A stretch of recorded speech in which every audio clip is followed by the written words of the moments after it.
Deseo y autonomía en psicoanálisis de José Félix Bonilla Sánchez. En el volumen 1 de El mundo como voluntad y representación, Schopenhauer nos presenta la lógica relacionada con el arte de la persuasión. Y según el objetivo de quien quiera persuadir, pues hay preceptos que aparentan una relación natural, de donde se deduce la conveniencia de ponerla entre paréntesis, no arrebatar el beneficio de la duda para no cerrar los ojos a cualquier otra relación. No es un Dios infalible y justo quien establece los postulados lógicos. El mundo no está sustentado en bases tan sólidas como se pudiera suponer, sino en otras, asociadas a una representación. He aquí material de análisis, que abordaremos no en un sentido filosófico ni general, sino en uno particular o subjetivo. Es esa lógica del sujeto que está en análisis la que hay que revisar, no para reemplazarla por la del analista, sino por la del paciente que se había cruzado de brazos frente a ese logicismo, abrazado por ese fuego conceptual y apaciguador, olvidando que el mundo es, como lo reitera Schopenhauer, representación. El sujeto, aparentemente de manera pasiva, y esta apariencia es la que hay que hacerle reconocer en análisis, construye su mundo con el velo de la palabra, sale a representar su papel en ese mundo interpretado. Piensa, o quizás no lo hace, que le han asignado ese papel. La lógica no lo es en sí. El analizante se puso un disfraz a la medida, lo cual no significa que se tenga que llevar. Pues hay otros que también pueden quedar. Eso es lo que hay que recordarle. Palabra y lenguaje son el medio indispensable para pensar con claridad, pero como todo medio, toda máquina al mismo tiempo dificulta y traba. También el lenguaje lo hace así, porque constriñe a formas estables los infinitamente matizados, móviles y modificables pensamientos.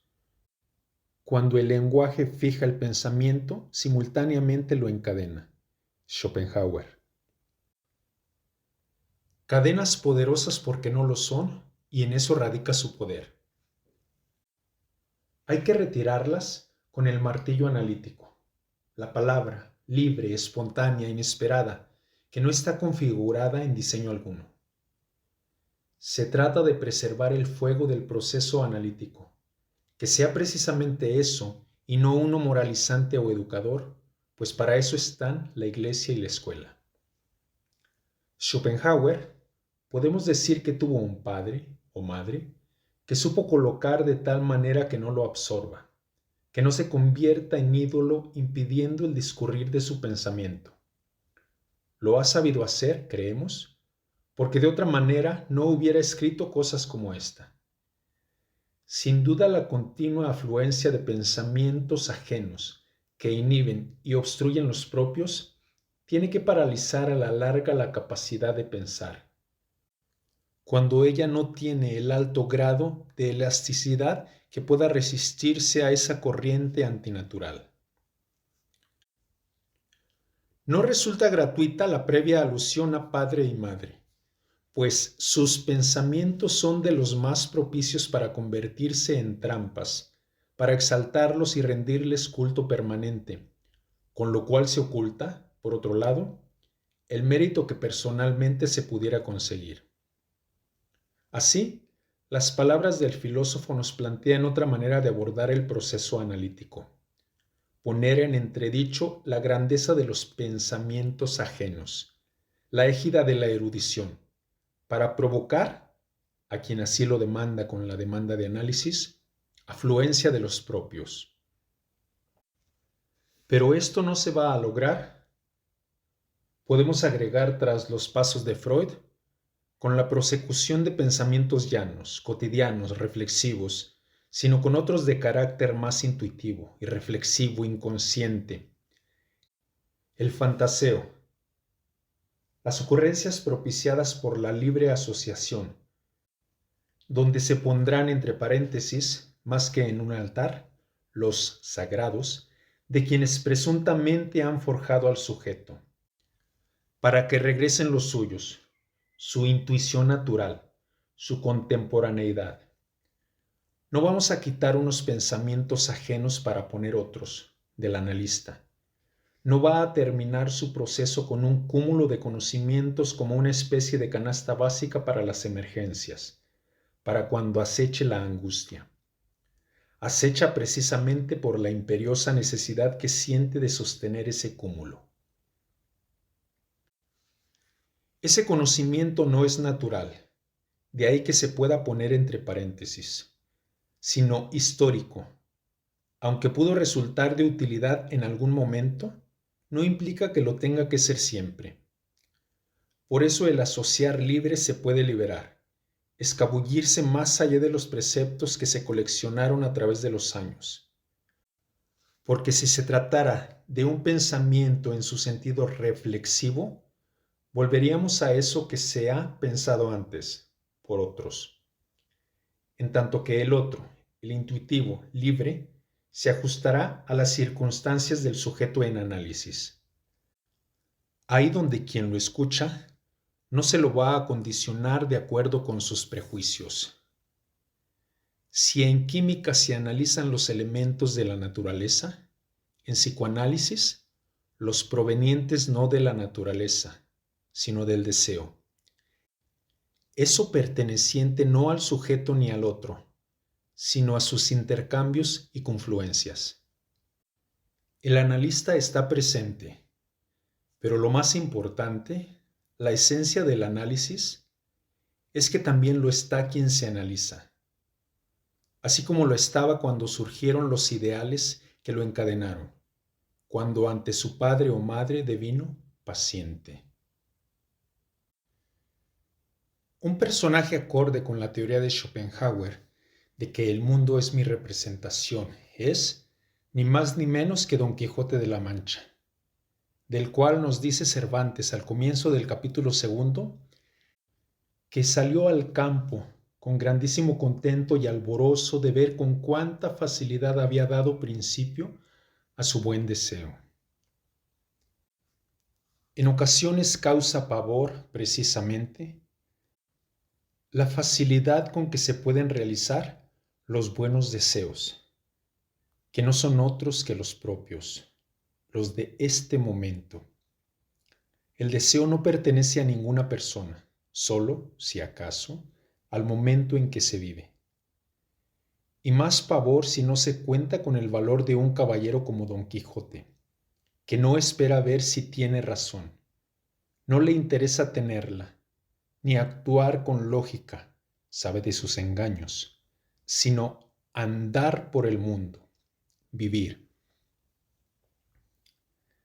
Sin importar cuánto sepan de psicoanálisis, exhorta Freud a los asistentes a la primera de sus conferencias de introducción al psicoanálisis a abordarlo como si nada supieran.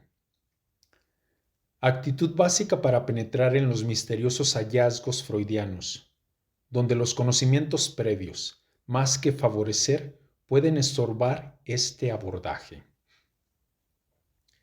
Hay una invitación a adoptar la postura del poeta o el niño ante su pequeño, y cuál pasa de serlo, mundo, de curiosidad o estupefacción. Al primero le da tela para sus hilaciones poéticas, al segundo, motivos para investir el mundo. Para quien no sea capaz de renunciar a sus conocimientos, Freud casi le señala el camino a la puerta por donde llegó, para que regrese con todo ese cúmulo de saber a esparcirlo por el mundo, a triunfar en él. Que se queden los que quieran introducirse en el psicoanálisis. El psicoanálisis es una modalidad de tratamiento y de entrada su creador lo diferencia de los demás.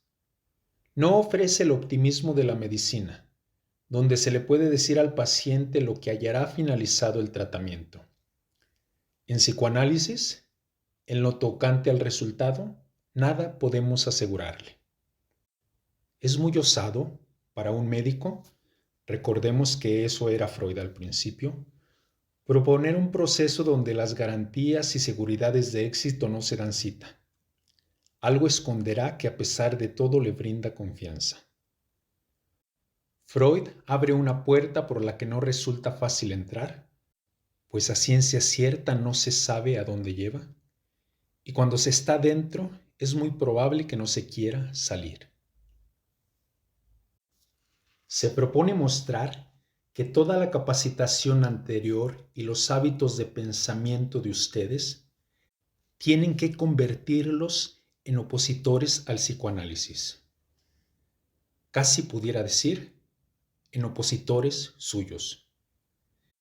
Quien no esté dispuesto a contradecirse, parece decir Freud, ahí está la puerta, por la que puede ingresar a la medicina, psicología, psicoterapia, impartición de conferencias, de superación personal, etc. Mas si alguno de ustedes agrega rodeando apenas la primera página de su conferencia, no se sintiera satisfecho con un trato pasajero con el psicoanálisis y quisiera entrar en una relación permanente con él, hay que poner atención en este maestro de la palabra, haciendo esta exhortación no a una ocupación para los momentos de ocio, sino una relación permanente. Es una cosa de locos, de personas que abandonan las garantías de la vida, de Ulises, en plural, poco juiciosos que se arriesgan a escuchar cantos de sirenas sin atarse a ninguna barca que garantice su buen juicio. Las ataduras de la barca implican seguridad y prudencia. Pues bien, aquí tenemos a un hombre que se atrevió a dejar esa seguridad, aun a riesgo de ser absorbido por sirenas. Pudo, aunque con dificultades al principio, hacer oído sordo a sus maestros, para comenzar a oírse, así como a sus pacientes, con un oído que, por no estar puesto en los viejos maestros, los convirtió en analizantes. Transformó medicina en análisis, pacientes en analizantes. Tal como están hoy las cosas, mediante esa elección vocacional se coartaría toda posibilidad de lograr éxito. En verdad tenemos a un conferencista curioso, pues, por lo menos en estos días, si a algo aluden en sus mensajes, es al éxito. Son, incluso, exitosos, no como este vienés censurado y exiliado. Caramba, pues ¿qué habrá en ese misterioso y sospechoso psicoanálisis? No ofrece perspectiva de éxito y sin embargo su creador exhorta, aparentando un predicador incitando a escuchar la voz de Dios, a una relación permanente.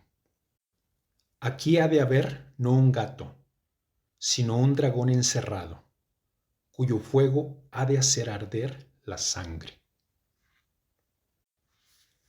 En el tratamiento psicoanalítico no hay otra cosa que un intercambio de palabras entre analizado y analista.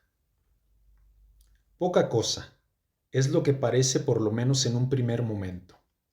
Sin embargo, no es más lo que hay en la Biblia, en el Quijote, en los diálogos de Platón, en una influencia que se da entre personas. Es decir, aunque parece poca cosa, incluso precisamente por eso, se trata de palabras que revolucionan en el mundo, que dejan una impronta, a veces para toda una vida, con lo que las palabras adquieren magnitud. El analizado, agrega Freud, cuenta sus vivencias pasadas y sus impresiones presentes, se queja, confiesa sus deseos y sus mociones afectivas. En estas pocas palabras, el creador del psicoanálisis convoca todo un mundo. Vivencias pasadas que sin embargo no lo son. De otro modo, ¿por qué se tendrían tan presentes? Sino que han pasado a formar parte identificativa, que se mantienen incólumes como si se hubiera nacido con ellas. se convierten en lente desde el cual se ve la vida, las impresiones presentes. Si es un lente paranoico, se verá una vida colmada de gente mala, de persecución y hostilidad. El analista habrá de aprender, siguiendo los pasos de Spinoza, a pulir lentes. Solo palabras. Sin embargo, se puede decir que, como Francisco de Asís, yo necesito poco y ese poco lo necesito muy poco. Ortega y Gasset. Parece un retrato del deseo, que airoso cabalga por caminos desdeñados por la muchedumbre. Para seguir atizando el fuego del deseo, he aquí otro leño del filósofo español que parece también ir a contracorriente. En el pequeño patio de Oriente se alza dulce y trémula, como un surtidor de fontana, la voz ungida del Cristo que amonesta: Marta, Marta, una sola cosa es necesaria. Y con ello aludía, frente a Marta hacendosa y utilitaria, a María amorosa y superflua. Freud parece heredero de esta tradición filosófica, seguidor de esa que para Ortega y Gasset es la verdadera filosofía. El filósofo, pues, a diferencia de todo otro científico, se embarca para lo desconocido como tal. Se sitúa ante un objeto en actitud distinta de todo otro conocedor. El filósofo ignora cuál es su objeto y de él sabe solo que no es ninguno de los demás objetos. Yainavalkya definía a Dios ni esto ni aquello. El objeto de la filosofía como tal es precisamente el que no puede ser dado. Ortega y Gasset. El sujeto habrá de inventarlo. Ya lo decíamos, Freud no posee ningún objeto. Al parecer nunca se convirtió en hombre rico, de garantía. Es un filósofo, un amante de la sabiduría, un nuevo Salomón que cuestiona toda posesión previamente adquirida, apuesta más a la libertad, esa en la que el sujeto se tiene, a donde quiera que va. Tiene sociedad, asociación, pero libres. En psicoanálisis no se ata a ningún objeto. Por el contrario, se desata. Ahora bien, ¿de qué se desata? Enseguida lo veremos. No supongas que soy capaz de cometer una especie de parricidio. Debemos poner a prueba el argumento del padre Parménides y obligar a lo que no es a que sea en cierto modo, y recíprocamente a lo que es a que de cierto modo no sea. Hay que enfrentarse ahora al argumento paterno. Platón.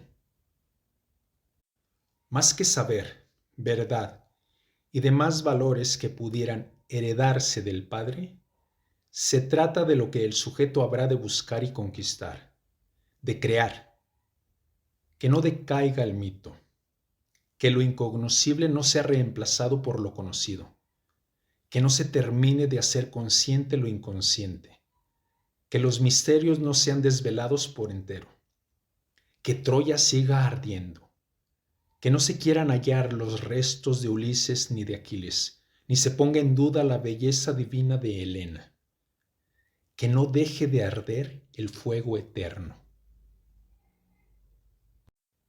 Fe implica adherencia a lo que otro cree o crea. El milagro apaga las dudas acerca de dicha creencia. Cuando una autoridad se impone, no queda espacio para el deseo. El síntoma es una especie de milagro que reivindica el poder autoritario cuando se tambalea. Si cesa la fe, si la autoridad o el milagro se descubren como el conejo en la chistera, si la sábana que cubre al fantasma se atraviesa sin derramar una gota de sangre, ¿cabe riesgo de locura? ¿El viejo mundo pierde sentido sin otro que le sustituya? ¿O autonomía? El sujeto hará una pequeña ecuación algebraica cambiando una E por una A. En lugar de creer, crear. Incluso aunque siga creyendo. Después de todo forma parte de una familia, pueblo, tradición. Su fe no desautorizará su creación. Moisés fue un creador, también Freud, quien, por cierto, había expresado la opinión de que los ultrajes relatados a menudo por histéricos adultos eran ficciones que surgían de las huellas mnémicas del trauma que habían sufrido en la infancia.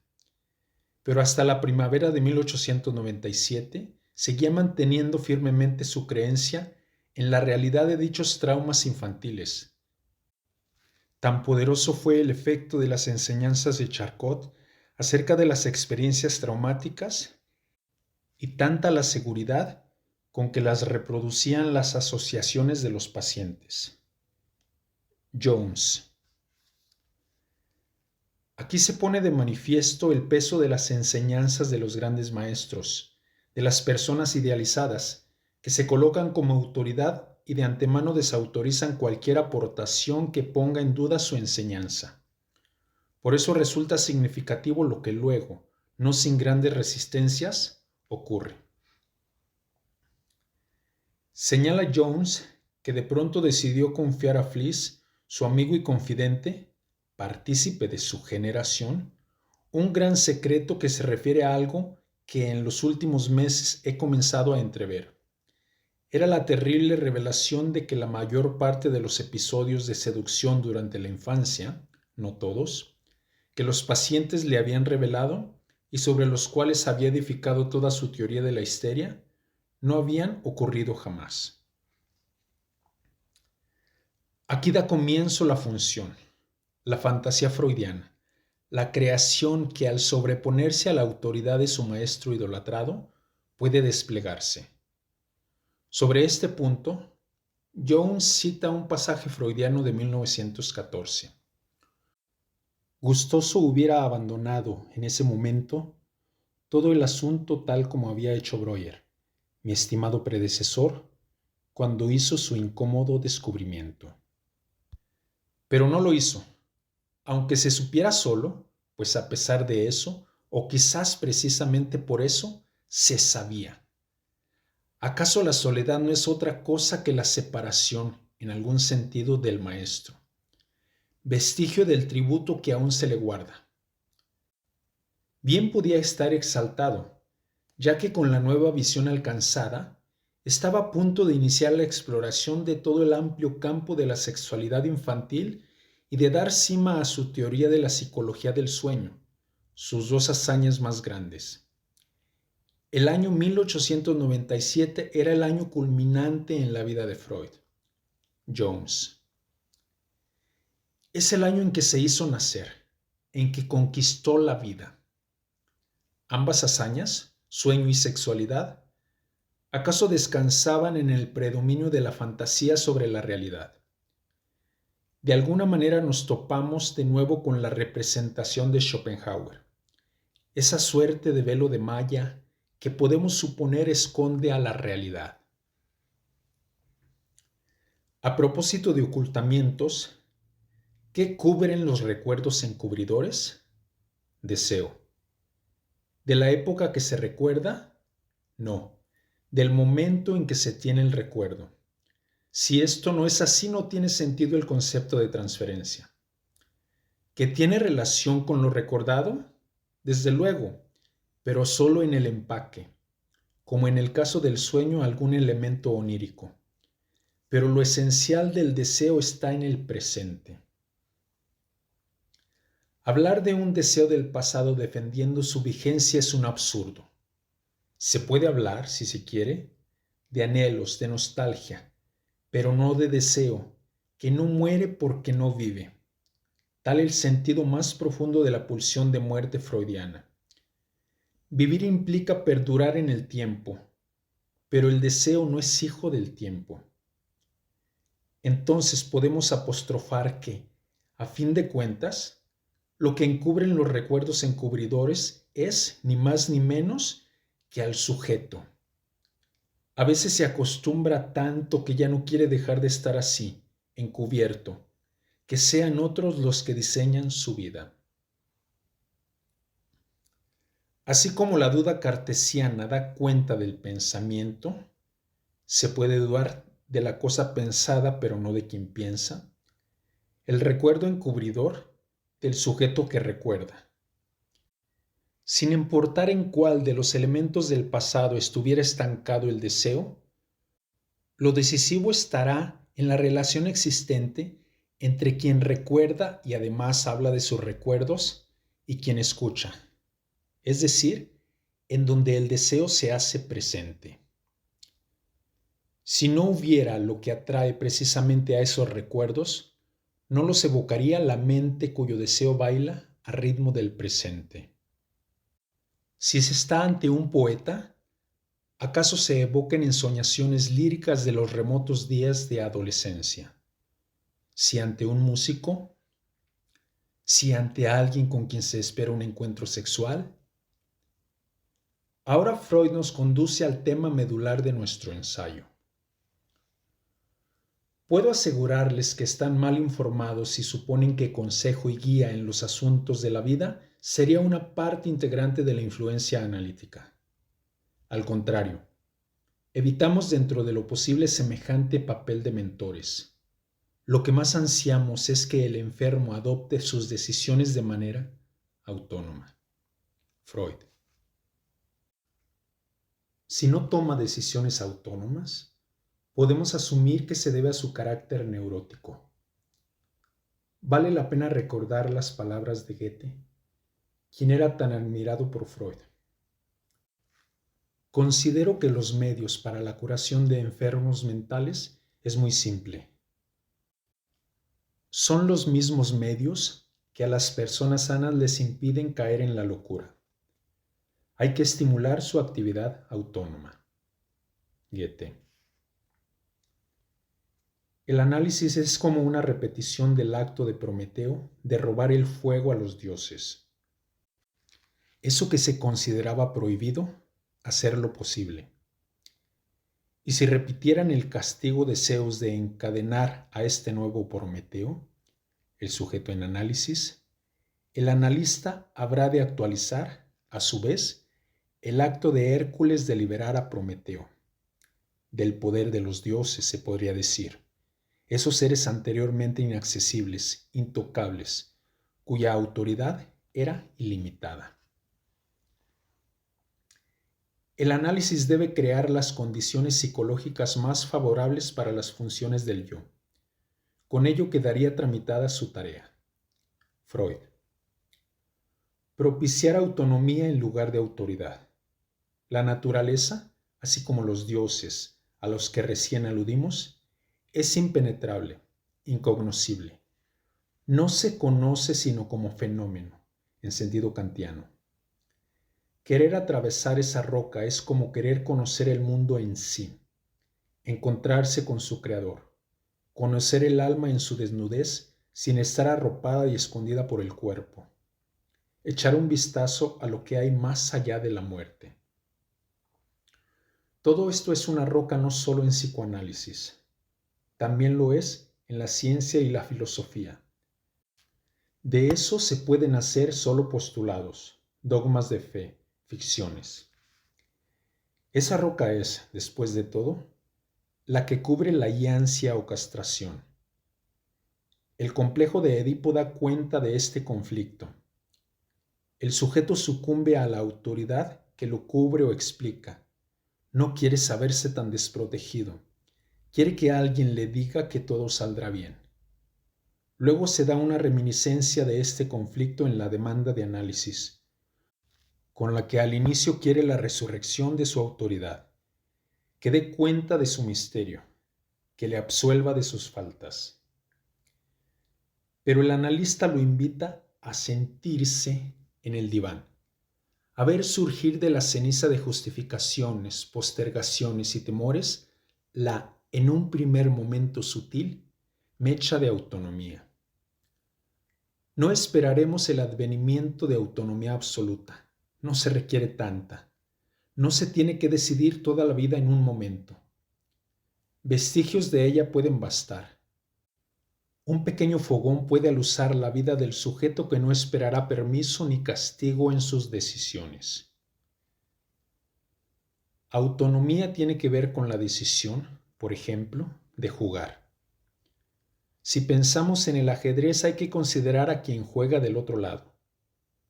En la vida no me puedo autocrear, pero sí forjar la voluntad de vivir. No puedo decidir vivir en un sentido ontológico, pero sí en uno ético.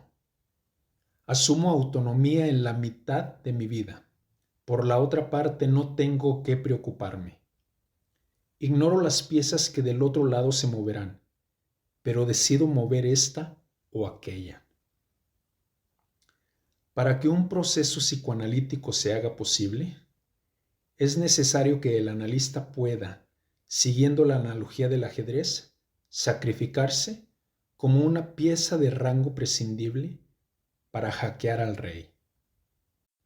No es necesario matarlo, así como en la tala de un gran árbol no es necesario cortarlo de tajo.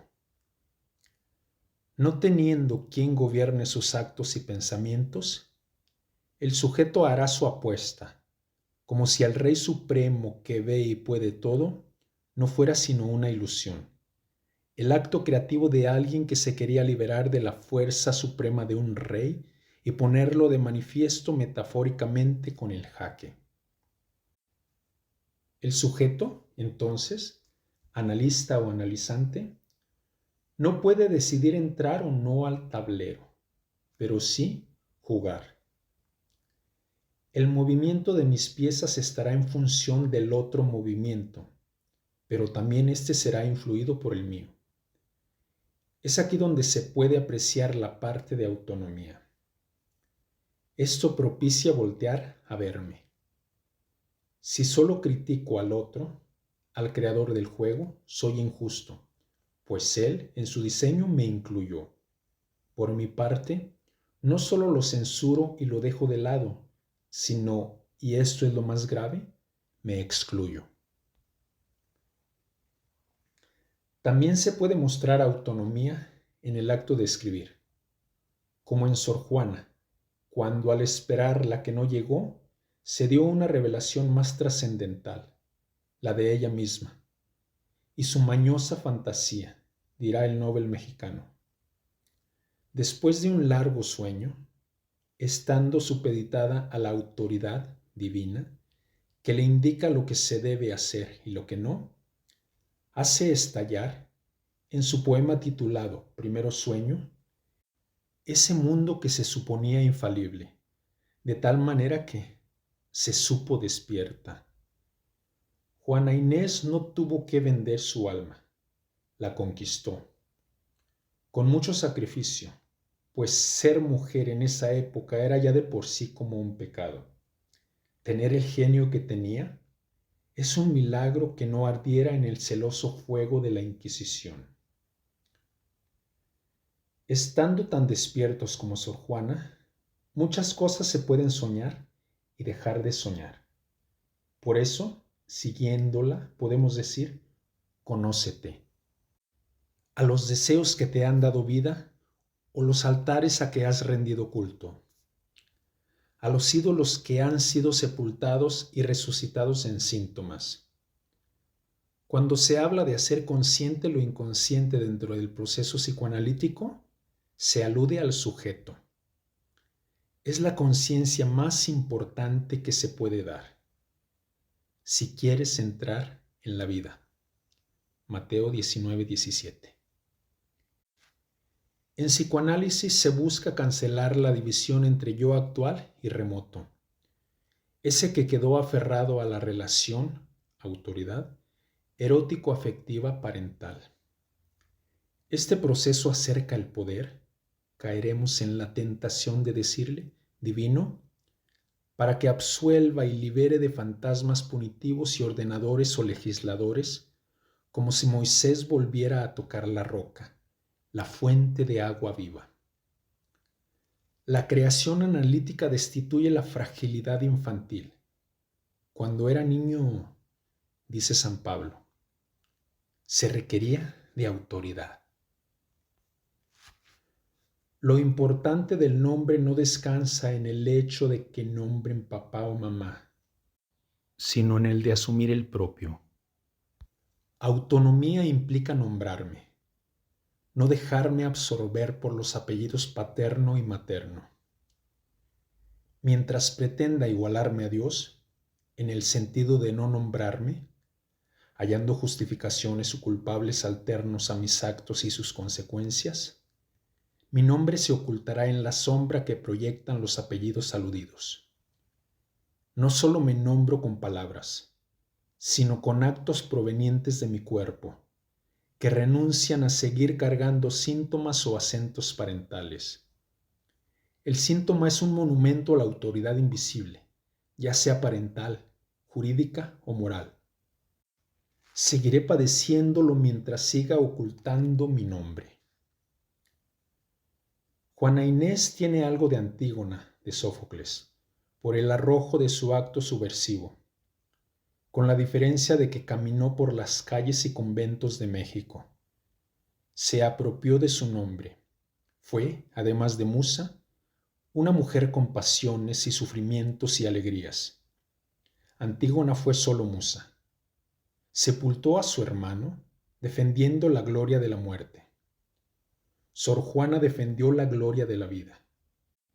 Se sobrepuso al Sor, junto con sus apellidos, glorificando su nombre, eternizándolo en su obra. En la facultad de nombrar está el mundo que conocemos, ese desfile de fantasmas que han ido poblando nuestro mundo. Hércules, Prometeo, Dios, alma, etc. En la de asumir el nombre propio está el mundo que se puede conocer. Fin del ensayo Deseo y autonomía en psicoanálisis de José Félix Bonilla Sánchez, publicado en Anamorfosis, Teoría y Clínica Psicoanalítica 1, Devenires en Análisis, coordinado por Hans Irán Pacheco García y José Antonio Chávez Toro, y publicado en 2023.